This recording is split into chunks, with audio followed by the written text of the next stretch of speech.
আব্দুল্লাহ, এ কি বলছো? এত বড় সুযোগ মানুষের জীবনে বারবার আসে না, কিন্তু কেন তুমি দৃষ্টিশক্তি ফিরে পেতে চাও না? দৃষ্টিশক্তির কতটা মূল্য এটা কি তুমি জানো? দৃষ্টি থাকলে তুমি দুনিয়ার সৌন্দর্য দেখতে পাবা, তুমি সৃষ্টি জগতের সৌন্দর্য দেখতে পাবা। এটা তুমি কেন বুঝতেছো না? হুজুর, আমি আমার দৃষ্টিশক্তি ফিরে পেতে চাই না, কারণ আমি এই সৃষ্টি জগতের সৌন্দর্য নয়। আমি মৃত্যুর পরে আমার দৃষ্টিশক্তি দিয়ে এই সৃষ্টি জগতের স্রষ্টার সৌন্দর্য দেখতে চাই। দুনিয়াতে চোখ খুলে সৃষ্টি জগতের সৌন্দর্য দেখে নফসের ধোকায় পড়ে আমি আমার আল্লাহ তাআলাকে ভুলে যেতে চাই। আর কে বলেছে আমার দৃষ্টি নাই? আমার অন্তরের দৃষ্টি দিয়ে আমি সর্বদা আল্লাহ তাআলাকে অনুভব করি, আল্লাহ তাআলার সৌন্দর্যকে অনুভব করি। আমার দৃষ্টিশক্তি না থাকা আমার জন্য আল্লাহর তরফ থেকে ধৈর্যের পরীক্ষা। তাই আমি দৃষ্টিশক্তি ফিরে পেয়ে নফসের ধোকায় পড়ে এই নিয়ামতের থেকে দূরে সরে যেতে চাই না।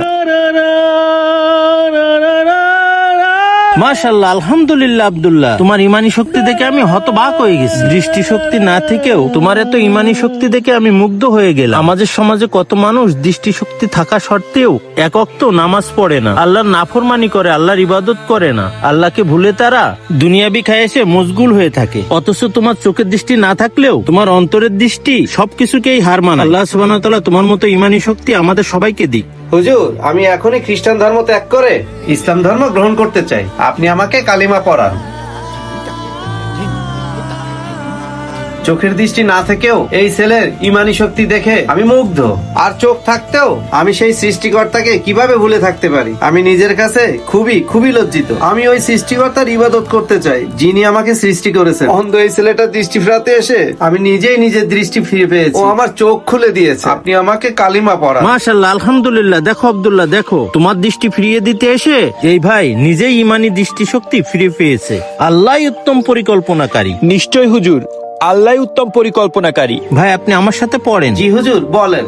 আশহাদু আল্লা ইলাহা ইল্লাল্লাহ আশহাদু আল্লা ইলাহা ইল্লাল্লাহ ওয়া আশহাদু আন্না আশহাদু আন্না মুহাম্মাদান আবদুহু ওয়া রাসূলুহু। মুহাম্মাদান আবদুহু ওয়া রাসূলুহু। আলহামদুলিল্লাহ ভাই, আপনি এখন থেকে একজন মুসলিম। আলহামদুলিল্লাহ। আলহামদুলিল্লাহ। ফি আমানিল্লাহ ভাই, আপনার জন্য দোয়া করি। মৃত্যুর আগ পর্যন্ত আল্লাহ যেন আপনাকে ইসলামের ছায়াতলে রাখে।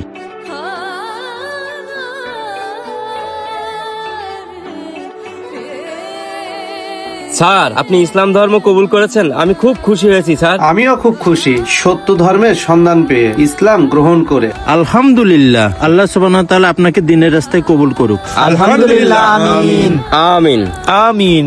ওই যে ভাই ইশার আজান দিচ্ছে, চলেন নামাজ পড়ে আসি। যার ভিতরে ঈমান আছে সে কখনোই অন্ধ হতে পারে না, বরঞ্চ ঈমানের স্বল্পতাই মানুষকে অন্ধ করে তোলে।